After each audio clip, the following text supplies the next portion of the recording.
So, hi everybody. We can start our discussion tonight. Just a few points to start off with to make sure that we're kind of on the same page of where we're heading and how we would like to have this discussion. First and foremost, we would like to have to be quite an open discussion. So at any point, please do stop us to interject, ask any question, any comment that you would need to add or just share with us. The three of us, we agree that would make it even more interesting for all of us. So feel free to join in with the discussion. So the panel, I'm sure you've seen the blurbs we send and all those things, but there's Michael, there's Alex, and there's myself, Ryan. We'll be discussing the topic of sex, pleasure, and drugs from different point of views. As a quick introduction to set a bit also the tone, I know it's obvious, but I'd like to repeat the obvious. It's something I enjoy doing because I prefer that we're on the same page with these things. Obviously, it's a non-judgmental space. It's an open space. It's a safe space. That should be all about pride. So let alone an event in pride. So this is very important for us. It's an open space, a non-judgmental space, and a safe space so that we can all discuss very freely what we need to discuss. Okay. To set a bit the context, I'm going to steal Michael's ideas as well. And I'm going to start with a quote. Yeah. Yes. No, not very academic. Oh, well, we're not doing academic piece of work here. So, Michael always enjoys, that's what I learned a couple of minutes ago, to start the session with a simple question. Yeah. Have you ever had sex? Put your hands up if you've ever had sex. First. Never. Okay, so it seems it's a subject that most of us have expertise in. We've been part of it. I always start with this question for a very simple reason. We live in a context where, although we know that if not everyone, most people are having sex, a lot of people struggle to even say the word sex, let alone discuss it freely and openly. And this is what we want to start building a bit, actually removing a bit this barrier that we're comfortable talking about sex, as much as we're comfortable talking about spirituality, as much as we're talking about getting older, as much as we're comfortable talking about what food we like. It's another component of our life. So this is a very important starting point of how we're looking, the way we're looking at this discussion. We're not speaking about a unicorn that lives on a cloud with glitters. We're speaking about something that is very real. Okay, some might argue that unicorns are real, but very real as part of who we are every day. So, I think we should start, and I'll be asking a bit the question now to you. When you think sex, when you say sex, what is your understanding, your definition? How do you look at sex?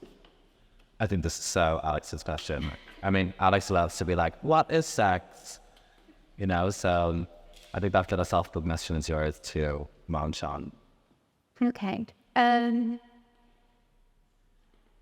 Yeah, I would take as a starting point that I'm such a quiet talker, I feel like I'm Yeah, I would take as a starting point that sex is something that we generally understand as happening everywhere, but also somewhat kind of private and like unspoken about. You know, like we all know it happens, but it's not something that we talk as openly about as other things in our lives. So that kind of way of thinking about sex draws this line between like sex and non-sex. So we have this idea that like, you know, we can like really clearly identify when sex is happening and when sex is not happening. But when we actually like try to do that in practice, it's kind of hard to do, like, you know, especially when you're thinking about like drugs and clubbing and parties. you know, if you do end up kind of having sex with someone, like where do you kind of identify the starting point of sex, for example? Like, does it start like only when you like are physically like naked, touching each other's bodies, or like does it start when you like first make eye contact? Does it start like if you're kissing on a dance floor? Like what, you know what I mean? Like where does it start? And then when you start like interrogating that boundary between sex and not sex, you see that like sex is kind of way more present out in the open all the time, even if we don't understand it that way. So I don't know if it was like a very clear answer, but I guess what is sex is kind of like, it's kind of everywhere and everything all the time. And like, that's kind of where I like to start. It's not something that happens exclusively behind closed doors. I love that. I think the relevance of like talking about and defining sex as something that is such a fluid aspect between to private to public makes it more relevant to the conversation for everybody and emphasizes the importance of having open discussions about it. Yeah, slay. Perfect. So one of the things that we see a lot coming up, and we've been seeing in discussions coming up more often, is the term sex positivity. So what does it mean to be sex positive? I think we can tackle this from a number of different angles. I don't know whether you would like to start with this one, Mike. Yeah, sure. I think sex positivity is like something that gets thrown around a lot. Like, as in, I think in the last like maybe 5 to 10 years, you like see the term like sex positive like emerge within like Cosmo articles about like the top 10 tips to give your boyfriend the best blowjob and have a sex positive relationship, you know? When in reality, like, it's actually like a practice that you have to engage with maybe to have a fulfilling sex life and have a fulfilling relationship with your sexuality. I guess for me, my definition of sex positivity would really be sexuality that focuses upon one's well-being and the well-being of those who you engage with. Do you think that feels like an appropriate definition, or would you add something to that? Yeah, I think that's a really good definition. And I would also add, like, I see it as a response to the way that in society, always, we've like classed some sex as good and some sex as bad. So like, you know, in good, we have like heterosexual sex, like sex for procreation, sex between husband and wife. And then, you know, bad, we have like queer sex, or like sex where you're getting money for doing it, or like masturbation, or like sex outside of marriage, or like cheating. So it's like, you know, even though it changes over time, what we see as good and what we see as bad, there is always sex we see as good and sex we see as bad. So I think sex positivity is a response to that, and it's trying to say, you know, it's not up to us to say whether we think a certain sex act is good or it's bad, and like sex positivity often goes hand in hand with conversations about consent. So a sex positive view would say, you know, well, if that person wants to do it and they're consenting to do it, it's not really any of our business to make a judgment. I think like a story like I can tell about like sex positivity, like I remember like I wrote this article for a magazine based in London, and they asked me to write an article about sex positivity. And I guess like reflecting on my own life, like I'm somebody who like was always really fascinated by sex, you know, and growing up, I think being like a child of the internet, it was something that I had ease of access to in many ways, you know, or at least that's what I thought. And I thought it was like so sex positive, you know, because I was like, I'm a slut, like, and I sleep with loads of people and I love it, you know what I mean? And am I speaking too fast? Am I speaking too fast? No. Please tell me if I... You can slow a bit, it's better, because I think when the answer it's okay, it's yeah. That means you have to slow a bit. Okay, so I think that I had thought of myself as sex positive, you know, and then when I was 18 years old, I was diagnosed with HIV, you know, and HIV is just one of these things, I always call it wonderfully awful, you know, because suddenly it really forced me to take a step back and reevaluate actually what was my relationship with sex, you know. And I think that I was like calling myself this slut because I was trying to get there before anybody else could, you know. And it was actually because I had internalized so much that Catholic guilt and hangover, and had embraced that so much. And I actually was like practicing that within my sexuality. And then once I was diagnosed with HIV, that shit just came bubbling to the surface, you know, and it became apparently obvious that that was what was happening. And I guess through that process and through finding really wonderful people through activism and stuff like that, I realized that like I really like learned about sex through like smoking areas and Grindr, you know, or porn, and this was really not an appropriate education. And it gave me the opportunity to like deconstruct a little bit of this. I think what Alex is touching upon, which was that like what I had defined as good sex and bad sex, you know, and I guess about which I now realize like there's a healthy spectrum between it all, and having that non-judgmental attitude towards yourself and not allowing yourself internalize that's external stuff that we're raised with, you know. I always say we're all a little bit like sponges and we just soak all of that stuff in. Yeah, I think in fact, if I had to go back to the sex positivity definition, kind of, I would see it as this internalized relationship we have with our own sexuality. It could not lead to sex at any point. So it's more of a personal journey, a personal relationship to the concept of sex, to sex itself, to sometimes even just not having sex. Yeah. And this still leads to a sex positive. So it's this internalization, but in a good way. Yeah. So not the internalization of the voice we didn't want to internalize, but on the other hand, there's the internalization of the voice we created for our understanding. Yeah. So I would lean more towards that kind of understanding that we're just discussing here. You mentioned something very interesting now, the internalized voices. Yes, sometimes you do. No, the internalized voices. Was it the internalization of bad things? I know. And I think when we speak about sex, in most cases, something that we see coming up and cropping up very often is shame and guilt. So, first and foremost, what do you think the link is? And secondly, is there a way of how to rework the shame and guilt when it comes to sex? I mean, being Catholic, like, shame and guilt is like how we do it, you know?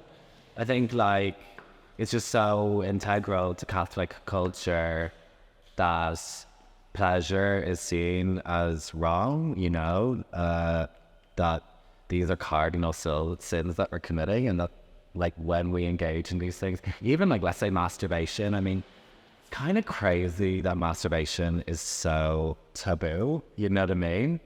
When it's like literally such a normal and often necessary process that humans have to engage with, you know, and that we've made these really normal aspects of behavior shameful, you know. It's actually really sad when we think about it. And so unnatural, you know, which is like ironic coming from the people who are all talking about what is natural.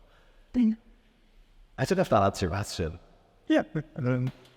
Maybe what we can discuss a bit further, Mike, is how can we rework this, and what is the journey towards reworking these internalized beliefs? Within my work?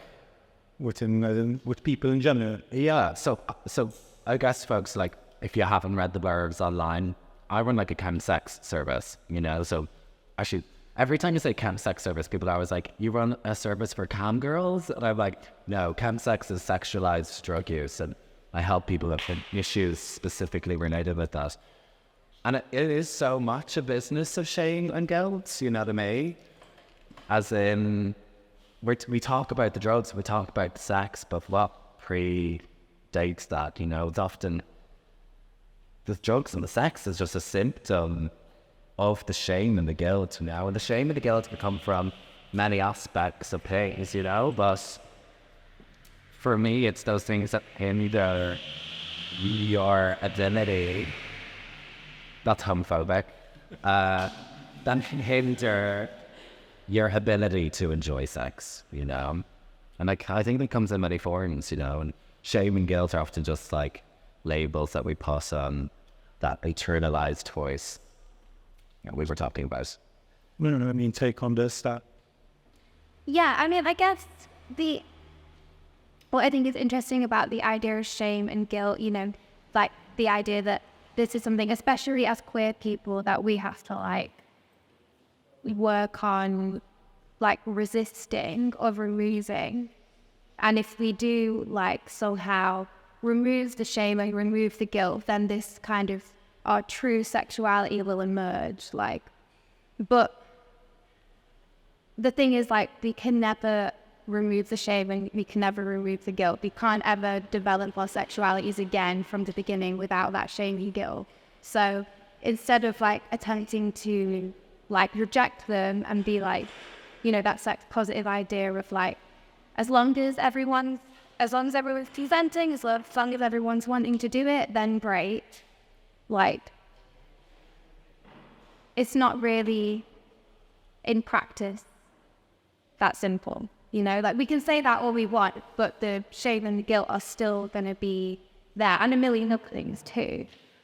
So I wonder, because I was interested in like what you said about like reworking shame and guilt. Like, what do you think of when you say reworking? I start probably in the physics notion. Instead of energy, I use the word feelings. Feelings can't be destroyed. Yeah. Yeah. You know, they're there. So in most of the cases, it's like how to rework them, how to restructure them. So if there's the guilt associated to sex, how can I dismantle that, break it down to pieces, and with the same pieces, but something that is more functioning for me? Yeah. So when check them, You look like you had a bit of inspiration there. Yeah, well, it's like, how can you do, instead of just trying to like push it down, like you say, it will just come out elsewhere. It's never going to go away. Like, how can you do something creative with it? Or how can you do something kind of interesting with it? And people do creative and interesting things with shame and guilt and like the oppression they've faced and like horrible traumatic life experiences. They do creative and interesting things with it. Like, they're not solely destructive courses. They have like creative potential as well, but they're ambiguous, like ambivalent. They're not solely good or bad. Yeah, and like people do, like you can see this in like the kind of, you know, like kink scene, for example, like interesting things that people do. And obviously, like, it doesn't mean, it's also very like personal, like just because one thing was good in one context for one person, it doesn't mean it's going to be elsewhere. So I guess like the question is like, when it's like reworking, like what I've been a bit, it's like, it's not a question of like, what do we do to remove this shame and guilt? It's more like, what interesting and creative things are people out there doing with it? And how can we like learn from them to help promote that? Like, what are people already doing? And let's engage with that rather than we'll start disconnected. Okay, so yes, but I think there's no, because I see it from another layer. This discussion I had before practically. So I think there is the layer that is more intimate person, as in that is not about what others are doing, but it's about my relationship with that particular feeling. So if it's leading to being an issue for me to engage in whatever type of sex that makes sense for me because of the shame and guilt, or I engage, but then I have time to recover after from the shame and guilt of having done something so bad, what works for other people might be an idea, but it might not be what I need. So when I say rework is getting what there is and making it in a shape that functions better for me. So like really process of internal reflection is what you're trying to get at. Yeah. Okay, I understand that. I mean, it's like, what I always say is like, it's just life is like a series of coping mechanisms. Like, none of us are without shame towards our sexuality. I don't know. Maybe just one of you have like figured it out. Like, and if you have, like, call me. Like, And I would love to steal your ideas and sell them off as my own. But yeah, like none of us are without shame, you know, and you have to accept that and learn how to cope with it. I mean, my HIV like journey, that sounds so like my journey, but it is like, because it's like really not ever ending for me, you know, like despite now being like a HIV activist and like studied it so much and I support people living with HIV, there's still moments where I'm like still ashamed of myself to some degree. Something will trigger it. Like, okay, this is like one example. It's like 1 year I had like 6 STIs in 1 year. And it was the fucking 1 year that I slept with the least amount of people. So if that doesn't fucking tell you something, I don't know. But obviously that situation like really took me back to that place, you know, and it was only through the process of, again, that internal reflection that you were talking about, reflecting on like what actually is those coping mechanisms that I was able to rework that shame and stigma into something a little bit more productive and effective, you know. And it was art, it was poetry, it was activism, you know, and these things are accessible to everybody, you know, and use them. Okay. I don't know if there are any questions. As I said in the beginning, for those that joined a bit later, the floor is open at all times. So just make a sign or whatever, just get our attention and you can join in with whatever you are thinking as well, because we want it to be a dynamic, open discussion. Okay, so we spoke about sex in relation to shame and guilt. But I think one of the main things of why people have sex is for the pleasure part. It is so. I think, I don't know, it's theoretical. It's just an academic piece of work. So if we speak about sex and pleasure, how does this work? How can we enhance the pleasure part in sex? Enhance? Drugs? No. Swam shit. Don't do drugs, kid. Everyone's overeating, you know, swag. Just a little bit. How do you enhance the pleasure in sex? I think we like talked about it in the sense of like about having that sex as a attitude, you know, and I think that's a practice, not a thought, you know. Practice with implementing those stuff into your life will ultimately benefit you. Check it out, Alex. Yeah. How we? The bag stops at the ceiling. There's stuff. I'm thinking. Yeah, I think it's interesting because, like, my experience of like sex from like being a teenager, like first having sex, like for a very long time, I didn't like really associate sex with pleasure. And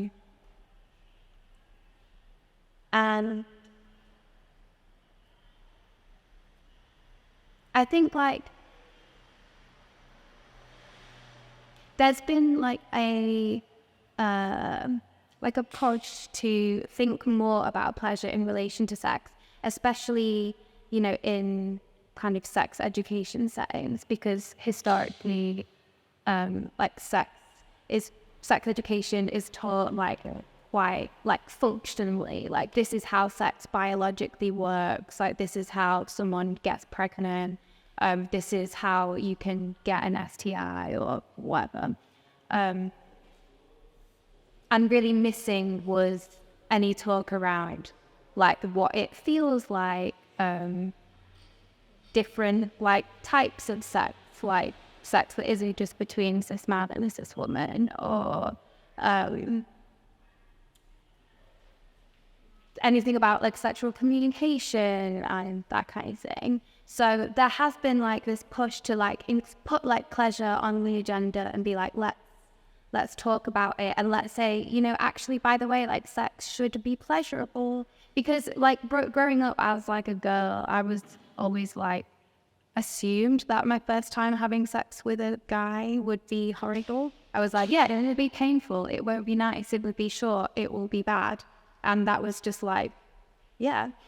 Like that was just knowledge. So it would have been good for me to, I guess, to hear that, you know, actually it should be good. But then at the same time, I worry because like this idea of like, how do you enhance pleasure? Sex should be pleasurable. It like puts a lot of pressure to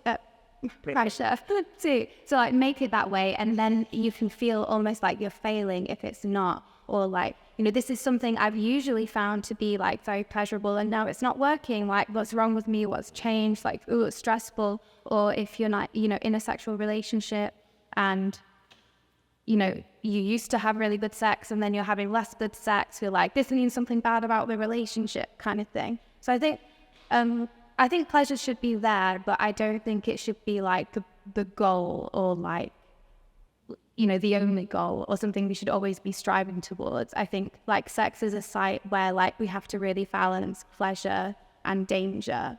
Like just as much as there is potential for really amazing, positive, fulfilling experiences that can be transformative. You know, like you could think differently about your sexuality through sex. You can think differently about your gender, and those two things happening together. There's also risk of like violation, like someone can do something that makes you feel really like bad, or you can do something that makes someone else feel really bad, and like it's just an open place in which all of that can happen at the same time. So I think like just putting pleasure on it kind of risked kind of ignoring like the risks and the dangers of it. Like if like just looking through the lens of pleasure, it risks kind of like putting to the side danger and risk, and actually like we have to find a way of thinking about it that can encompass everything that's happening, and doesn't focus too much on danger like a kind of medical approach would, but also doesn't go too far the other way and like exclusively think about pleasure. I love that. I don't know if it's like wanky, pretentious, like academic talk, but like me and Alex have been like staying together while our visit here in Malta, and we keep like jokingly being like, when we're like talking about these conversations, because of course what else do we talk about, like nails, sorry, and these have been entertaining me all day. We keep joking, being like, it's everywhere. It's, what is it? Anywhere and everywhere all at once, you know? Because these things, we talk about binaries, we talk about spectrums, but it's really just these layers of like realities that happen when we're having sex, you know? It's a really like complex activity that we engage in. I think like for me, like thinking about like enhancing pleasure in sex, I think you touched on two things that I found really relatable. Like first being like, what did I see sex as growing up? You know, and like, I don't think it was like pleasure was the actually really on my mind. Like for me, like again, like I was a child of Grindr, like I was a teenager on the hookup apps, you know, and that's a really dangerous place for a child. And for me, it was like, it was escapism, you know. I grew up in the countryside. I grew up in a village of 100 people, you know, so for me, hopping into the car with the local farmer and an opportunity for me to get away, you know, from my reality for at least a little while. So it became about escapism. It became about coming into myself as a queer person. That feels like that has layers. Coming into myself as a queer person, but in reality, I hadn't really like built this on seeking out like life enhancing experiences, you know. And I think the second thing you touched on was like the type of sex that you're having, you know. And I really love like when I'm talking with my boyfriend about sex, I love kind of making love, you know. And that sounds so like childish or like very conservative or something, but I like saying making love because it's like, I think it really emphasizes, I think it really, they were like, I can't listen to this anymore. If anybody else wants to leave, this is your opportunity again. It's like, I always call it making love because I think it really forces you to think of it as like an activity and a practice, you know what I mean? And that really helped me because when I first started dating my current partner, like, I think I really had like a porn formula of sex. I was like, oh, we're going to kiss now. And then we slowly inch down and it's like wank and then low job and then we both come at the same time after fucking, you know? And in reality, like when you're in a relationship, I always say is like keep your definition of sex broad and keep your definition of cheating narrow. And you will have a very long and happy, sexy relationship. Yeah. Because what was the statement you told me just before, so I still have it there. I think just to add one small thing, although it's very difficult to add something after this, is that when we speak about enhancing the pleasure part, which I agree with the risks when it becomes the only objective, but I think it's also about learning and being more in touch with your body and yourself. And that's how you enhance even your sexual life. As in knowing your limits, knowing your pleasures, knowing what works, what doesn't work. Just being in sync more with your body. Yeah. And with what your needs are, with what your pleasures are. I think that is a very important part, and we're not taught at any point, at least locally, we're not taught at any point that knowing your body and being in touch with your body is an important process of growing up. Yeah. I think like that mindfulness type of point of view. I'll get you back to your first comment, because slightly joking when I asked about the pleasure part. Mm-hmm. So you said routes, and I'd like to tap a bit now on the chemsex part. Yeah. So to make sure that we're all speaking about the same thing, how would you define chemsex? What is chemsex? Yeah. Can we do like, okay guys, I'd love to do like a raise in hands. Who here knows what chemsex is or has heard of it?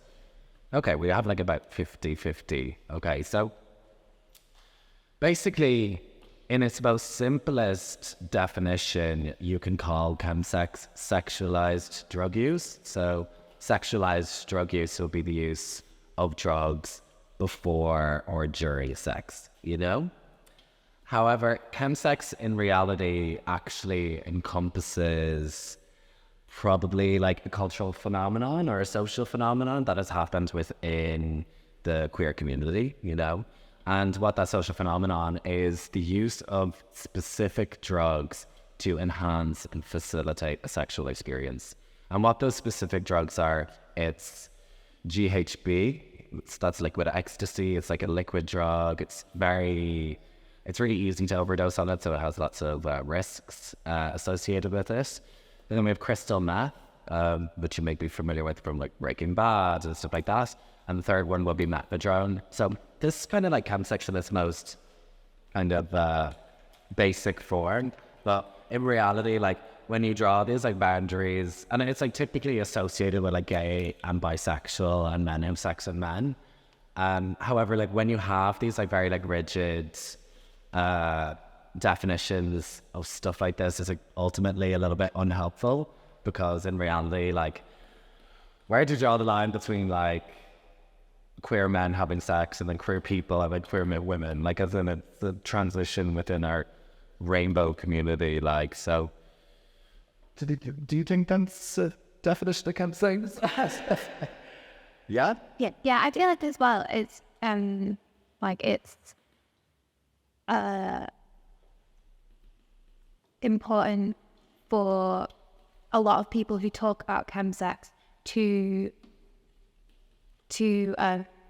make it very specific to like gay and bisexual men and other men who have sex with men, because, you know, from a lot of like, you know, public health perspectives or like sexual health perspectives, the idea is that it emerges in this like very specific context to gay men, which is like the use of like these hookup apps like Grindr, etc., which like other groups of like queer people don't necessarily have an equivalent to, and so like, and it also arises, like these people would say, like I'm not saying I think this, like in relation to like the kind of specific like stigma and trauma that like this specific group of queer people like have experienced. So I mean, like, I think it's like, yeah, so like having a broad definition of it that's like fluid and understanding. But I think it's important to emphasize that like the majority of people who have issues, I would say, related with chemsex are gay, bisexual, monosexual men. And I think what you were touching upon is like these like specific factors that have traumatized queer men's relationship with sex, you know, that has resulted in this really growing phenomenon. And I would have to say it's like chemsex can be like so much fun, you know, as in like utilizing it. Who does not have fun with drugs, you know what I mean? But it's the fact that it's often used to cope with these specific factors. And I think those factors include, well, I think for all queer people, it would be like stuff like the minority stress model, which is basically the collection of psychological theories that propose that like the health disparities among these populations can be explained through the unique stressors that queer people face within a heteronormative society. And I think to break that down even further, it would be like, what are those unique stressors for queer men and sex and men, or people who operate within that space? Would be those like factors that really like inhibit, is that the words? Prevent us from enjoying sex, you know? And that's things like HIV stigma, the intergenerational trauma of the AIDS epidemic. It's also things like religious and societal views that have shamed us about our sexuality, more specifically like bottoming or kink and fetish and things like that. We can also like go on to like what you said about the hookup-outs, you know? And the hookup-outs, we're in a technological sexual revolution in the last 5 years, and it's scary, girls, because what Grindr has really done, it's amazing in so many ways. I use it myself, I love it, but it's basically like gamified sex for men, you know, where it's literally like for men and like trans people stuff, because you can literally like be like, oh, if I say these things to this person at this time, I could get what I want, you know what I mean? And it's this game of profiling where you're like, well, daddy goes with boy, otter goes with otter, and jock goes with twink, and it's like this whole transactional relationship with sex that has resulted in ultimately like an atmosphere where people are not connecting with each other. And I think that's when chemsex comes into things, that it becomes an issue, you know, and it becomes a coping mechanism to deal with the fact that we're not connecting with each other. That's what leads into what was my next question, but that's, we're seeing that, at least in the local scene, even though it was present before, a pandemic chose pandemic, and there was at least a rise in reported chemsex partners reporting them through youth clinics, through numbers. We've seen a rise in that. What do you think is contributing? So I think what you just explained now is one of the factors that is definitely contributing to this. Any other ideas that maybe are contributing factors of the rise of chemsex? Yeah. Do you think chemsex is on the rise? Or are we getting too scared? Well, it's hard to say, isn't it? Because like the more we like know about it, the more we respond to it. So like in London, for example, you know, like 10, 15 years ago, there's like one dedicated service, and now there's like multiple dedicated services. So that in itself would make it look like chemsex was happening more, just because there's more like resources for it to be reported. Like there's more places to go, there's more places to seek support. And also like there is a like people who research chemsex, like people who like want to create like services for people doing chemsex, like they have an interest in saying that it's on the rise and saying like this is a big thing and it's happening more and more, in order to like attract funding, and in order to like say, yeah, like we need this. So like the creation of like chemsex as a thing in itself makes it bigger. So it's hard to say like what is actually happening. Also, I don't really know anything. You don't know, and it's just well, there's no fucking. No, it's hard. Like it's hard to measure. Like, how do you measure I mean, like, ideally through surveys and research, but like, nobody's fucking finding it. Like, as in, I'm there running one, I think the only chemsex group in all of the UK. You know what I mean? The only chemsex group in all of the UK. I'm from Ireland originally. So much better than the UK, let me just say. We're like the UK's like spicy little sister, and like we're just a little bit cooler. But like I come from a country that has like a horrendous healthcare system, no services, post-colonial.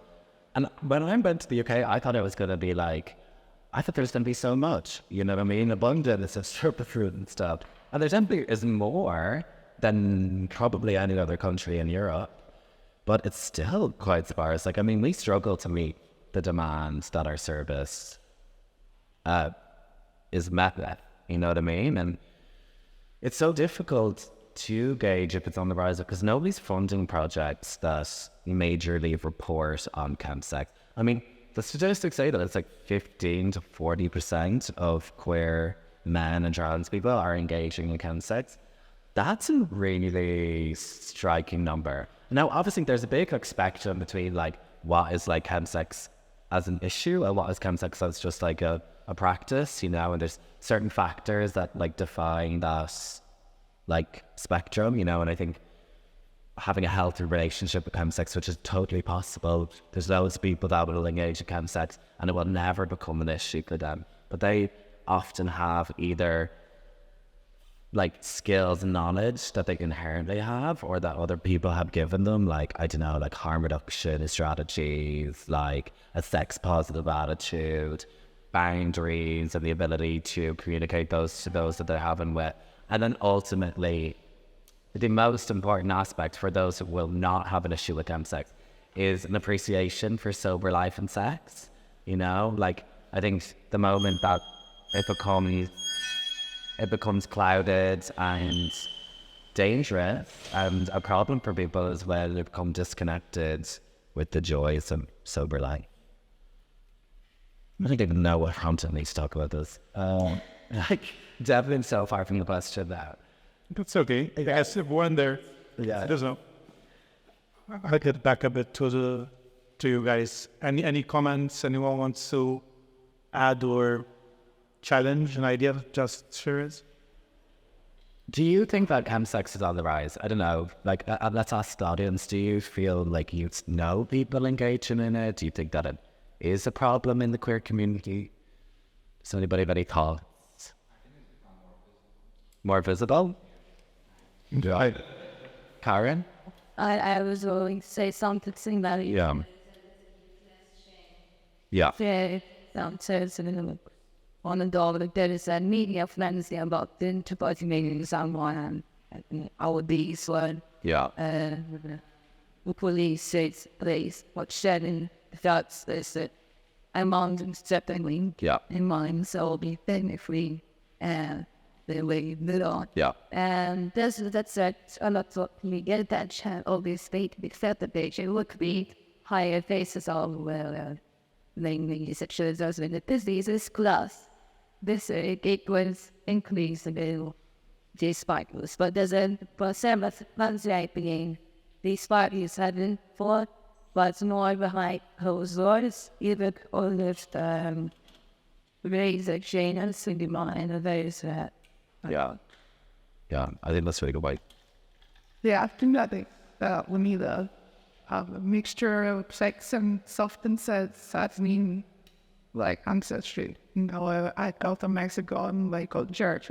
All of that will also happen before. But I think that I'm agree with you that in 2018, like that we had, you know, the meals in our work, and the program all the time. And I words the media doesn't help to read more panics and so to control everybody to make the thinkers and policing and also, you know, keep the stuff of school basically because it's I mean created I mean then you're reading someone who I'm sure to be in the participant brain for example. I know I knew it from somewhere. I listened with that, and she was like, I know this bitch.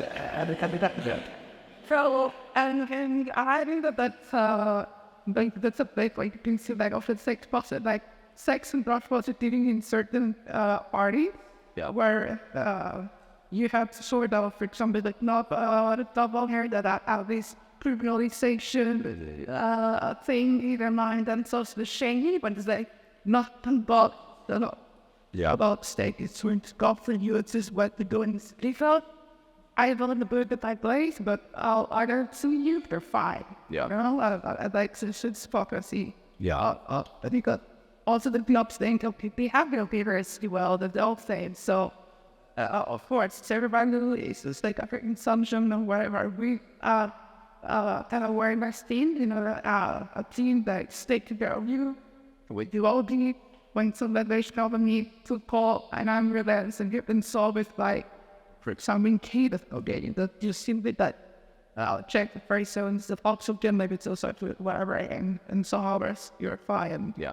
And so that's that mindset that I'm not scrutinized the harm reduction thing. It also makes it the people that also more responsible about people getting themselves. It's like the conversation is more often because it's probably I didn't know become a hot take when it. Yeah. And you can see the overdose and then the bottles of the blood. Get you and it's bound to come out with this stick as they go tolerance because I think the film went out of their book fan. Yeah. And then so what the so that way world when it comes out also got the emotional responsibility. Yeah. So idea that's really to keep against that the world was. You know, it's to those in our sophistication before it was gone. I vow it's just like a little doll. Yeah. Well, the modeling thing is so interesting because I feel like Yeah, we were talking about this today. yeah, it's such a projection because it's like people want to like locate the problem in like a certain group of people because then it makes them feel better about themselves. So it's like, you know, through media and or other things, you know, you'll see these articles that are basically saying like, look at the gay men who need to drug themselves to have sex. Like, it's terrible. But it's like, straight people should look at themselves like, you know, like within just normal dating culture, like you just drink and have sex. Like, why is that better or worse or different? Like, it's not. Like, this is not like it's like, I think the problem with like making chemsex such a distinct category is that it makes it something like other, that then if you're not like a gay or bisexual man having sex with other men, you're like, well, that's not me, like, no issues here, but that's not true. I think that's like that thing of like the othering of it, like you can see that so much like within as chemsex has become like more of a media conversation or more of a prominent conversation within the community and also outside of it. Like, I also see like more of like my friends be like, if I said to one of my friends, I was like, hey, did you do chemsex last weekend? Or when was the last time that you had chemsex? They'd be like, babe, you know I don't do chemsex. You know what I mean? And I'd be like, but babe, you went to the party last week. You had a chill out afterwards, you know? Where you had a bunch of guys over, you had sex, and you also used G. You know, there's like this, it's like such a classic stigma process, you know, where we distance ourselves from risk or stigma through changing the language, you know. You even see that within the world of chemsex where we call like, it's not intravenous drug use, it's not shooting up, it's slamming, you know, it's this sexy word, it's a fucking, you know what I mean? It's hot, you know? Or like, it's not crystal meth. Imagine doing crystal meth. I would never do crystal meth.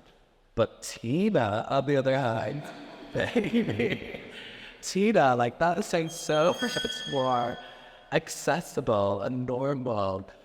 Now we've talked about like, we're like worries that it's like, we're talking about the moral panic. And we've talked about like, how it's really important not to fall into that. I mean, we did it in the past in HIV, we had a moral panic about condomless sex, you know, and what did that result in? A bunch of gay men hating themselves if they ever didn't use condom, you know, or beating themselves up about it. So who did that help? Nobody, you know. And this time it's the same. It's like, and I was talking to Alex, because I'm trying to think about trying to find inspiration to write a fucking PhD. Jesus, girls, not easy.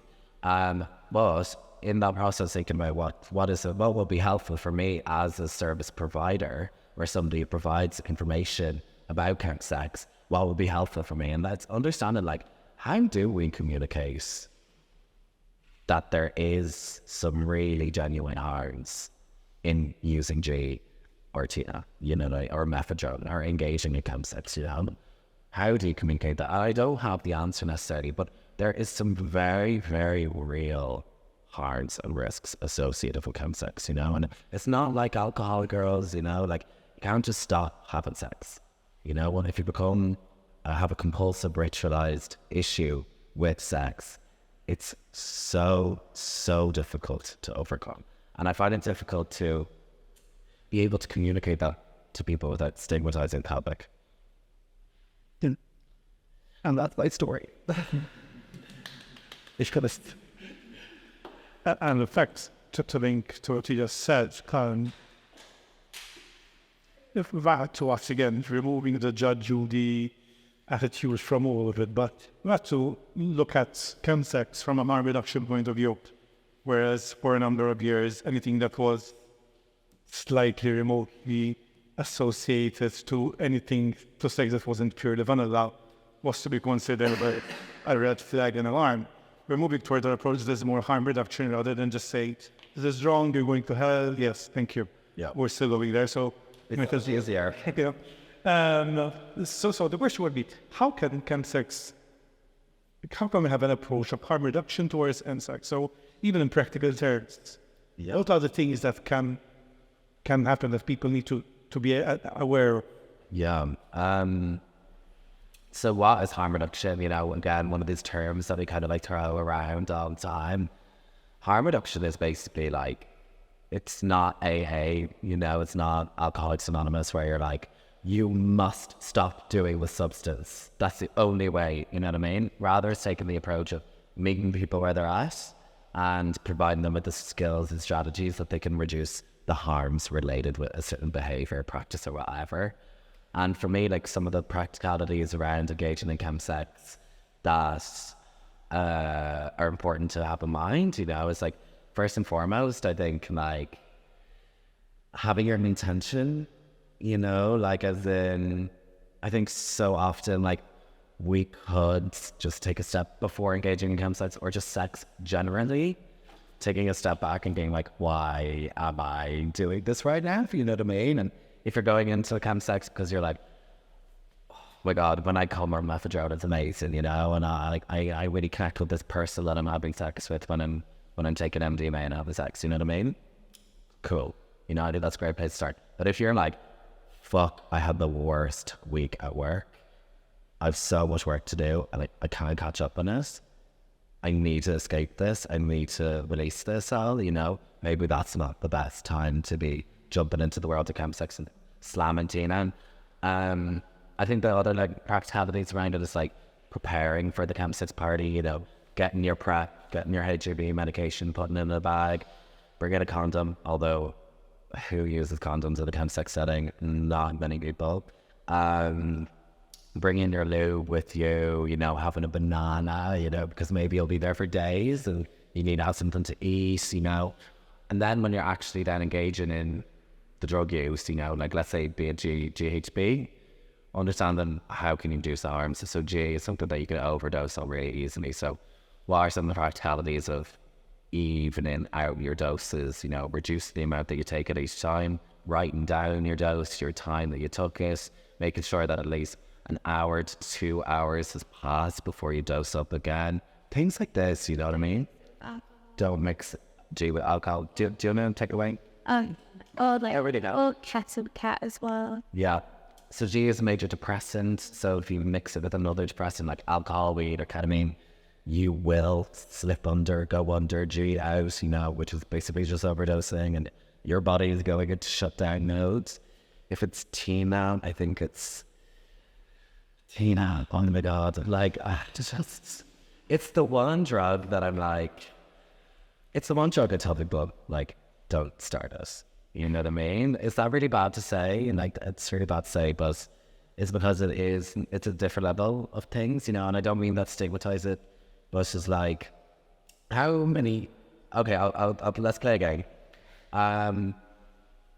There's 200 units of dopamine, so the good stuff that your brain releases when you take a bump of coke, 200 units. You get 300 units of dopamine when you take a bump or a dose of MDMA, 300 units. Can anybody tell me how many units a dose of crystal meth gives you? Guess, come on, somebody. 2,000. That's a really good guess. Anybody? You. How about 1,000? You. 500. You? 3,000. Ambitious. I think that would literally make your head explode. You know, 1,200 units of dopamine, you know what I mean? So think of coke when you've never done it. Think of MDMA if you've never done it. 1,200. 1,200. That's a skyscraper in comparison. You are putting your brain through such mental gymnastics and roller coasters. Like, it's just so difficult, so neurotoxic. Really, if you use it regularly, it really corrodes your brain, you know, and that can really lead to permanent damage. And the cardio. You met the never invasion of the dome, we go that your heart. So I favorite the fall hours that stay back because today. And that like the algorithm in Hayes is in Europe, but CCT in of the team. Really? Yeah. But if you do engage in Tina, you know, which so many people do, and it is always okay, it's normal, you know what I mean? I think for me, it's understanding when you need to reach out, you know, don't be too ashamed because you're doing crystal meth and it's so stigmatized. Don't harbor that as a secret. There's so many people in my service who go years and years and years without ever reaching out for support because they're so ashamed that they do crystal meth. Anyway, I think I got totally off topic. Yeah, it's been. Does somebody else want to tip the mic? Okay. Any other reaction before we come? Yeah. I was just today, so I'm from the England today, so from What pars? What pars? Idaho. Sounds awful. that. So I was just say like sex ed and so I'm extras and all that is you know with the people and that and that. See behind you that yes, I absolutely say like also passion like very point discussions fascinating information. Like I'm losing out. Say it again. I'm using it.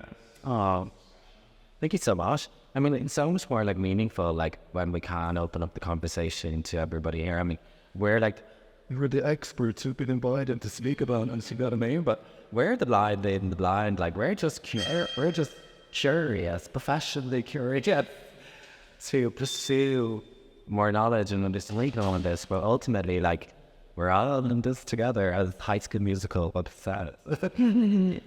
The great poets. When it has to, I think living in certain country or certain states means one is just going to find perspective to that thing or expect to really understand them of groups or something and this is that back centers and then there's associated with us. So I think it was me and put ideas so I'm curious if you know how outside also when it comes to education and services and attend and defeat this new overrated because sometimes I see that in the class and psychiatry are fortunately very well positioned in the Anglican I meditate field and the soul field that it if it is really a cushion when it comes to harm like this is unfortunate one big thing.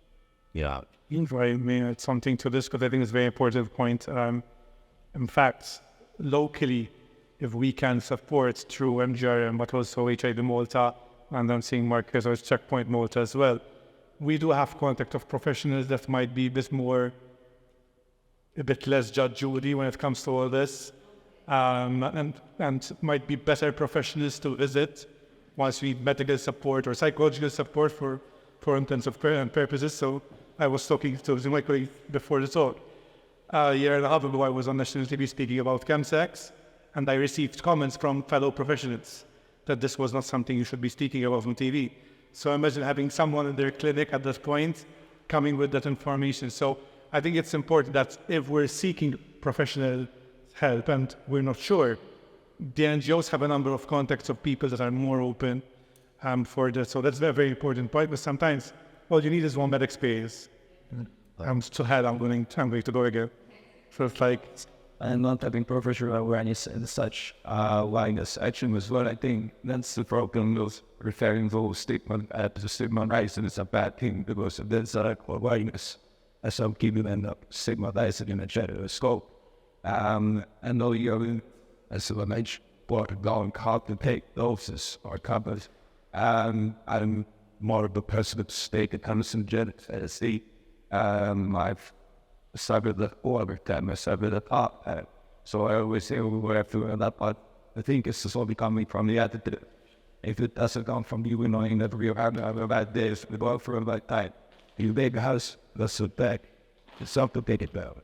Yeah, it was you want to say good mind, and it's not about stigmatizing what in the thing is autonomy, way as an outcome you within, and always how do you understand it. Yeah. And I think that's really good perspective, which is on the point of like the professionals and stuff. I think what you said is really, really important. Like, how do you foster that network of people? And I think Karen, like, obviously we know each other a little bit. Like, I think leading by example, and bringing together those people will understand and get it and start from there, and it will build out. And I think the UK is a good example of it. I mean, the UK fucked up culture, like weirdly conservative but also weirdly liberal, but there is a change around chemsex in the last, like, I'm going to say 5 years, where cost commissioning as funding is making us an aspect of proposals. We have so many people from the traditional drugs and alcohol services coming to us and being like, we need support and understanding around it, but it hasn't always been that case, and it's only through advocating for our communities and making ourselves vocal and forcing our services that we, like our queer services, like our queer charities, our sexual health charities, forcing them to lead by example.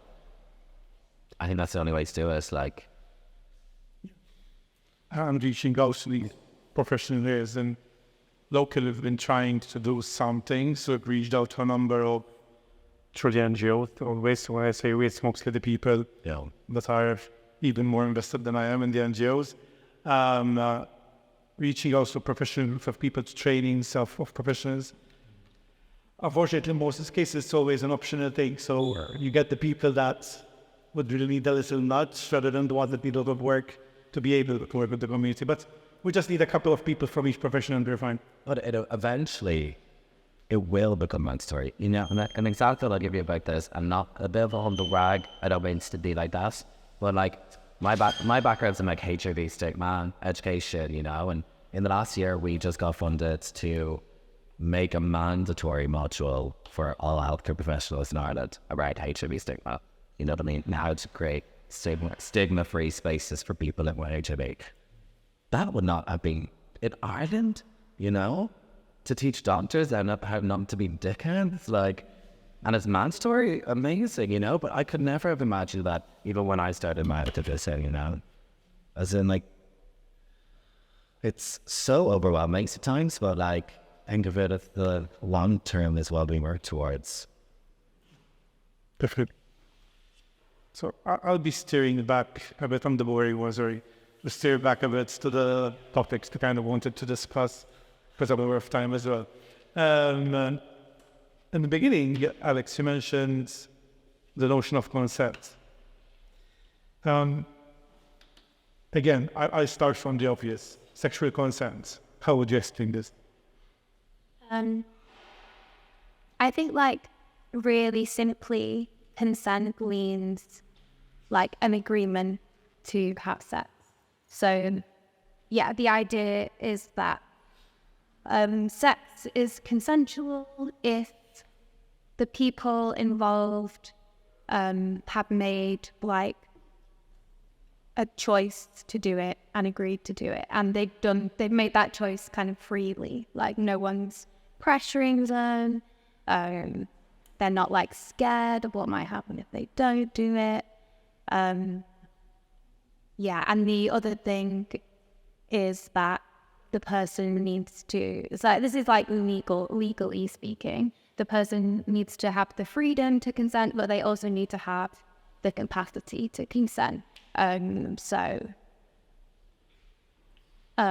example, like I don't know what the age of consent is here, but like in the Sexual consent is 16. yeah, so if you're under 16, you do not have the capacity to consent. And also certain people with like various like cognitive like impairments. For example, like people with dementia maybe, like at certain stages, they wouldn't be deemed to not have capacity to consent. But yeah, so like really simple definition, consent basically like an agreement. Okay, so following this explanation, does the dynamic change when we're speaking about consent and Camus?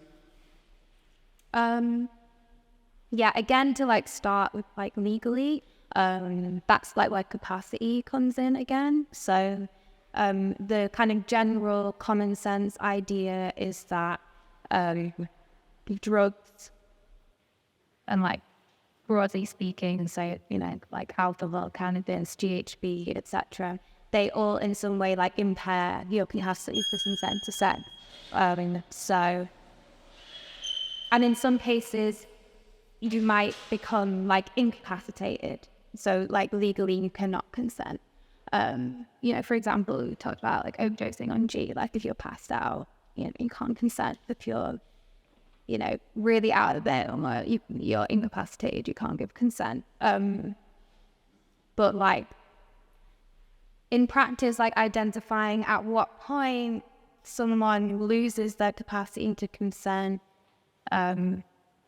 is really challenging because it's going to be different for each person, and also it's going to be so different depending on drugs as well, because you know I talked about alcohol, like GHB, those are like, as we said, like depressants, like they, you know, they make you like stumble around or like slur your words, whereas different drugs are going to affect you differently, like stimulants, for example. Like some people report that stimulants like make you feel more sober, so does that then make your capacity go back up? Well, like, what about like psychedelic drugs? Like, how does that work in relation to capacity? Like, clearly something different is going on, but to articulate what it is that is going on that's different is really challenging. So we kind of don't really engage with that, and we just say drugs are impairing. Like, just be careful is what we usually say, or don't do us, kind of thing. Drugs don't do us, those. Yeah, but obviously, like as become clear through conversation, like, people have sex on drugs all the time. Like alcohol is such like a normalized part of like most people's sex lives. It's like, you know, and we don't see that as, yeah, we see it as normal. It's like we accept it, but you know, like, and for a lot of people, especially like, I feel like this has changed. Like I'm 30 now, so like my friend group are changing, but like in my like earlier 20s, like it was common for like a lot of people I know to have never had sober sex, like to have always had 2 or 3 beers before having sex. Or it's like, oh, crazy. Especially, I think like young straight women, like the only sex you're having is after getting blitzed in the club. Like, talk about shitty sex. Yeah, so it's like really normal to have sex while intoxicated. However, the ideal state to consent to sex is sober. So it's a real like, I don't know what the word is. It's jarring because it, like what we say about consent does not reflect the reality of people's sex lives. That's wrong. Is there perhaps something to it? I think it's so. I just started working in the area of consent in like the last 2 years. I work with an organization called, pardon the name, because I was thinking it's a little bit cringy. It's called Net as well, but they focus on like queer, bisexual men's experience of sexual assault and rape and consent, and it's been a really eye-opening experience, And I think specifically among queer men and trans masked people, like I think like traditional definitions of sex have been actually super limiting, you know what I mean, or super confusing for people. Like the whole like of consent, traditional definition of consent, like the whole like, well, no means no, you know what I mean, is actually, or the enthusiastic yes, you know what I mean. I remember reading this article once. So that type of definition just doesn't always apply to queer sex.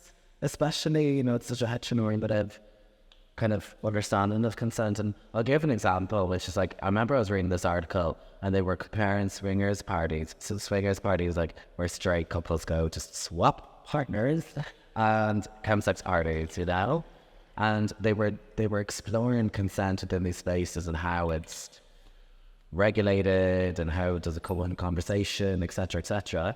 And I remember they divided it as like, the swingers party, I was there thinking like, straight people are losers, like it's in, what are they doing? But they were like, straight people had like rules and regulations that everybody had to agree on before entering the space, And they talked about the campsex party, a group of people having sex, and they were like, consent was exclusively negotiated through eye contact and body language, and it was extremely swift.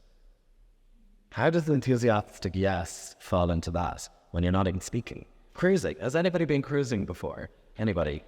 Cruising? No? Oh, two questions, me. Cruising is the act of like going to a specific spot. Is dogging the same thing as cruising? That's like the strike version of a mouse. Anyway, it doesn't matter.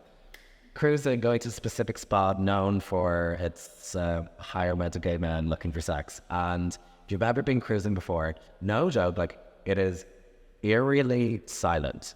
As in nobody's speaking. I remember going to a cruising phase in Berlin recently. Everybody's stood around like this, like. And if you like somebody, you'll be like this. You'll be like this. And you'll maintain eye contact for long enough that's okay, I guess we're gonna have sex then. Like, that's complicated scenario. I think you could take it away from here. I think it's medicine. It's not a big something yet. I think it's just about like, I think you've laid it out. I think you have helped me understand consent more, Alex, because you talked about this all, factors, capacity. Yeah. If you're not elaborate on it a little bit more, just like as I'm having like, remember like just the typical experience around like maybe experience sexual assault yourself, like you can just be so like, well, that's my fault. That's my fucking fault. I shouldn't have been drunk. I got what was coming to me, you know what I mean? And then I remember Alex was explaining to me in a different forum of understand that it's not just the fact that I didn't say no hard enough, you know what I mean? As in, it was a work context, it was alcohol, it was, there's multiple factors going on here that it's more complicated than we like to think sometimes. Kind of, if you want to elaborate or not on the... I guess like what my thinking about like sexual ethics like came from that problem I was talking about, the fact that how we talk about consent, how it should be done, how it should be sober, doesn't really match up with like people's experiences. However, like consent is kind of like the like central concept through which we teach about sexual ethics. Like at schools, if we are doing that, like we're using consent, we're basically saying like, as you said, like no, like no means no, but also like you need to get a yes for it to be okay, and that yes needs to be like enthusiastic and clear and blah blah blah. So I just kind of, I guess, felt like that ends up like putting a lot of responsibility on like the individual to like know what they want and then to communicate that very clearly. But like, you don't always like know what you want, and you can't always communicate very clearly. As you said, like if you're cruising, you're not going to be talking. If you're in a nightclub, there's going to be loud music playing. If you're like, you know, just if you're on drugs, you might be like communicating totally in a way, like, you know. So I was trying to like rethinking it in a way that made me feel better about my experiences, I think. Because like I'd often found myself in situations like having sex with someone that was like consensual, like I'd agreed to it. I'd said like, you know, for example, I remember this one time I was like woke up, like I'd gone on a date with this guy. I didn't really like him, but I went home with him because I needed to stay at his house because I had to work in London the next day. I just was in London at the time. So like I didn't have to say that he might. Yeah, I needed to. And then the night before, I'd managed to avoid sex with him by pretending to be asleep. And then in the morning, like I woke up and I could feel he was like feeling me up already. And I was just like, like if he didn't get it last night, he's not going to get it now. And he was trying to like do stuff to me. And I was like, in my head, I was like, I would prefer if we just started having like penetrative sex because then it would be over quicker. So I said to him like, do you want to have sex? And he was like, yes. And I was like, all right, do you want to get a condom? And then we had sex. So those two things I said are like consent, because it's more than consent. I'm asking him to have sex with me. I do not want to, but I'm like, this is the best way to have the situation be over. And like, it wasn't great. And afterwards, I was like, why did I not say I don't want to have sex? Like, why did I not say that? That's like so annoying. And just like beating myself up, like, why am I? And you know, this was like, I was continuously having experiences like this where I was just like getting into these situations, not really wanting to, but just doing it. And like the way we talk about consent, like, that puts it all on me to say, like, no, I don't want to, blah, blah, blah. So instead, I thought, like, a good way to think about it is, like, why was it the case that I felt I had another option? Like, why did I feel that that was the best way forward in the moment? And then I started to think about, okay, well, I need to understand that, firstly, the point I said, I needed to stay at his house. You know, I needed to stay at this guy's house. So that was happening. Number two, like, I was not living in London at the time and I was about to move to London. And this guy was one of the few people I knew in London. And I was like, I don't really want to mess up that friendship because that might be a way for me to, like, have no friends when I move here. Number three, like, would be the fact that one of the reasons I didn't want to have sex was because I felt like really gross in my body. And like, one of the reasons for that was because I had a really big like party weekend and I'd done loads of MDMA and I was on a horrible come down and it just felt like disgusting. So like, drugs were relevant to the situation. However, like, I wasn't actually on drugs at the time, which is also confusing. So I thought, actually, so if you like look at a person just having sex and you like make connections to all these things that are going on, and then also attach that to like ideas about gender and the fact that this guy took me on a date and he paid for dinner and he also then arranged to go to a gig afterwards. So I felt really like, oh, he's made like a real effort. He's going to expect it, which is like an idea, like you said, we're sponges, like you absorb that. Or like, he's going to expect this from me. He's going to think I'm like not like taking advantage if I don't. So like, then I felt like that because then I can trust myself that like I did what I felt I had to do in the moment, like, and that's not like my problem. Like, to be honest, like, and it's not, I'm not even necessarily saying it's his problem because he is like contextualized just as I am. Like, it's really just a problem of the world because the world is horrible. But then you're thinking, okay, well, what can I actually do to change these things?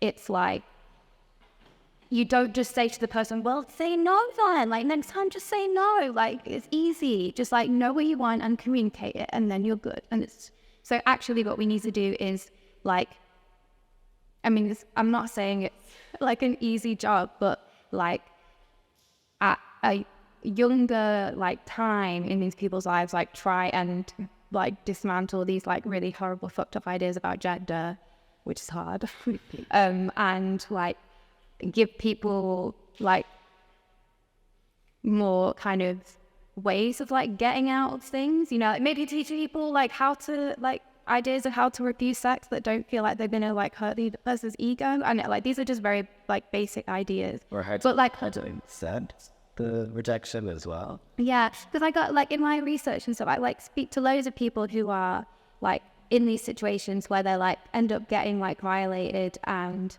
are like, why did I let that happen? But also kind of know that they couldn't have really done anything else. And a lot of the time it's just circumstantial. It's like, well, I had to go home with this guy because I didn't have enough money for a taxi. So then the solution becomes, or at least one of the solutions is like freely available public transport, or like, you know, just things that make the world a place that people can like get around that isn't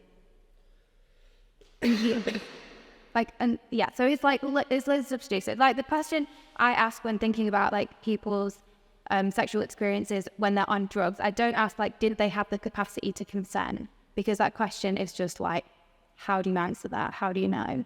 But what were their capacities to act in that situation? Did they have alternative options available, or were their options really shut down? And how can we, like as other people in the world, as whether we're working in like policy or services, or like we're just friends of people, how can we like open up people's abilities to act, basically?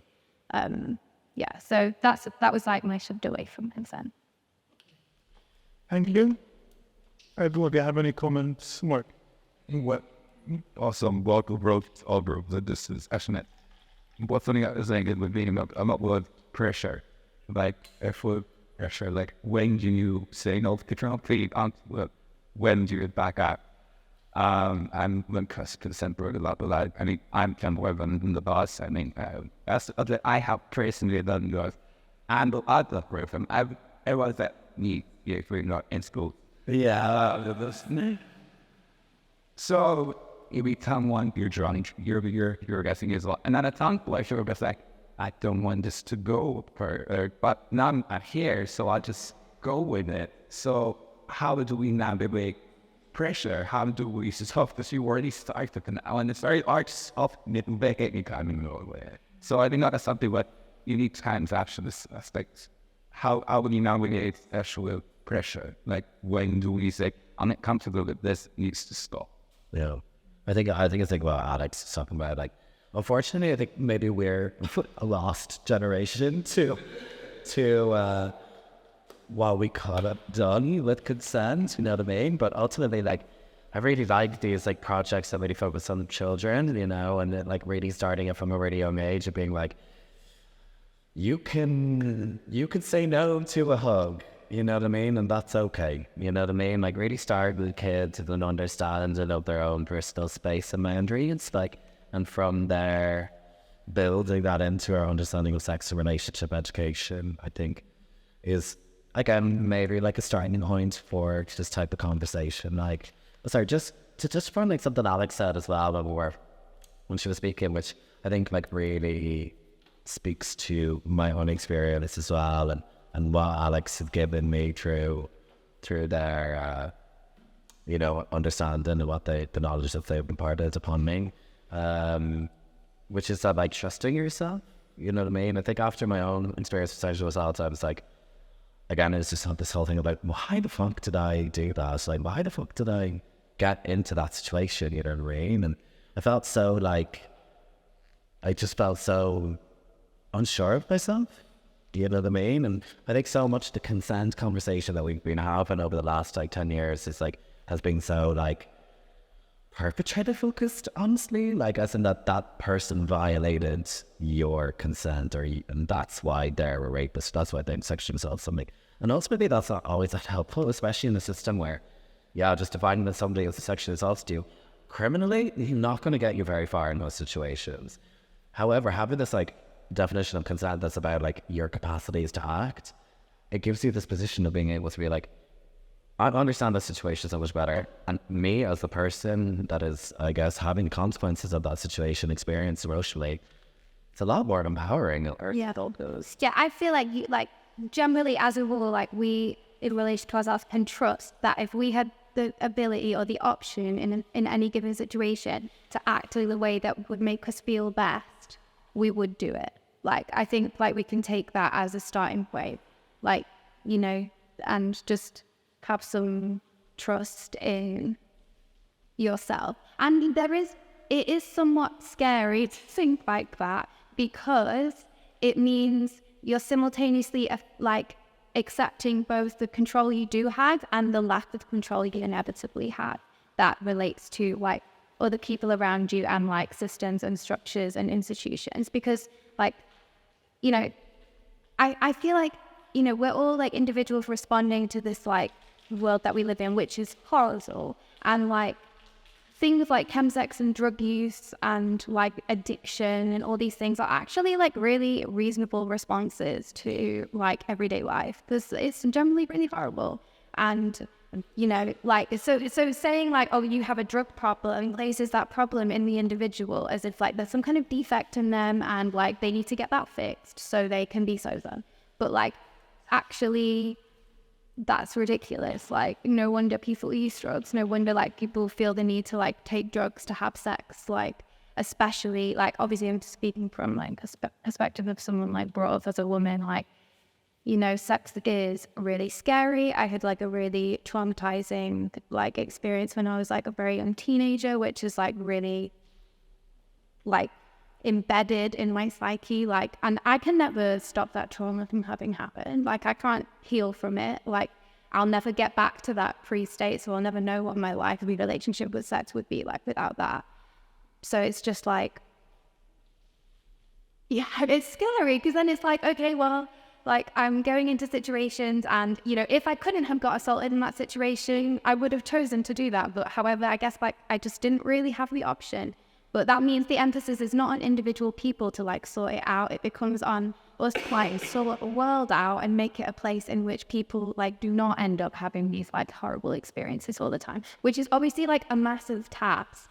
So it's not giving like very clear, easy solutions, but like that's the reality of the situation. Like things need to really, really radically change in order for people to access sex in a way that allows for like equal what that means, but like, you know, pleasure and joy and like not fear.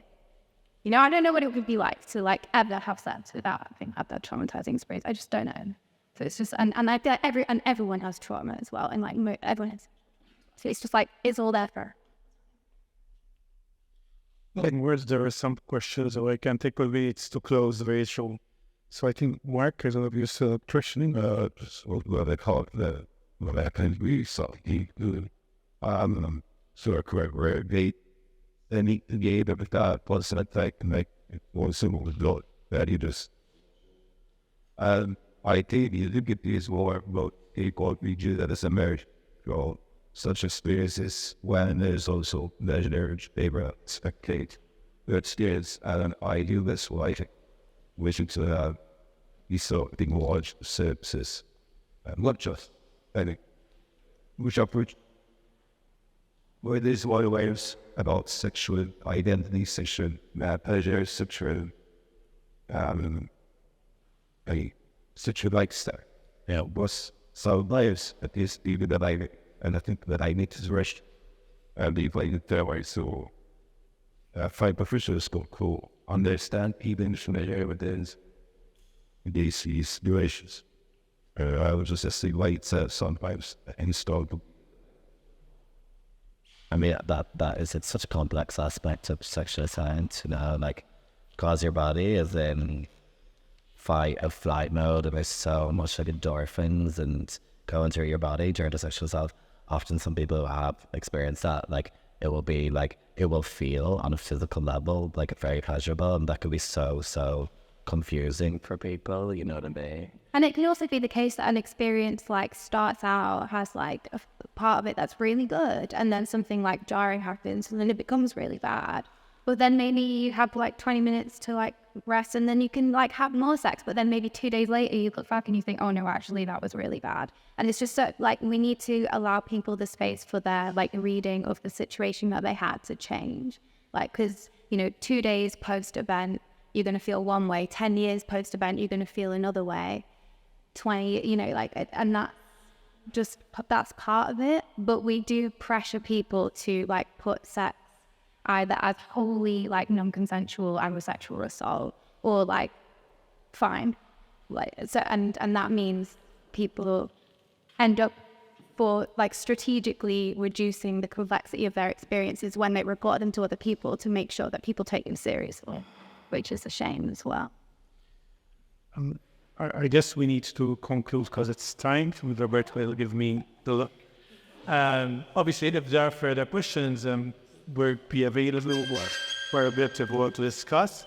Just two concluding comments. First and foremost, thanks also to Jerem that made the space possible. It was one of the proposals for EuroPride, so I think we had a space where we could actually speak about these things. So thanks for that. In terms of services, I think is very important. MGRM has Rainbow Support Services, which is practically a community service of social work and counselling for anyone passing through any type of difficulty that is related to the LGBTI community. As an offshoot of MGRM, we have also HIV Malta that takes care mostly of the sex-related parts, and there's also support over there. And we went for we have Checkpoint Malta, which is also involved in community testing twice a month. If it's not Pride, because with Pride it's more. But in general, it's twice a month, once in Malta, once in Gozo. It's community testing, it's totally free. Till now they're doing HIV testing only. Sorry? I know, I'm afraid of it. So we are, it's good to know that all this is available. It's all confidential. All the services that we mentioned are confidential and private, and free of charge.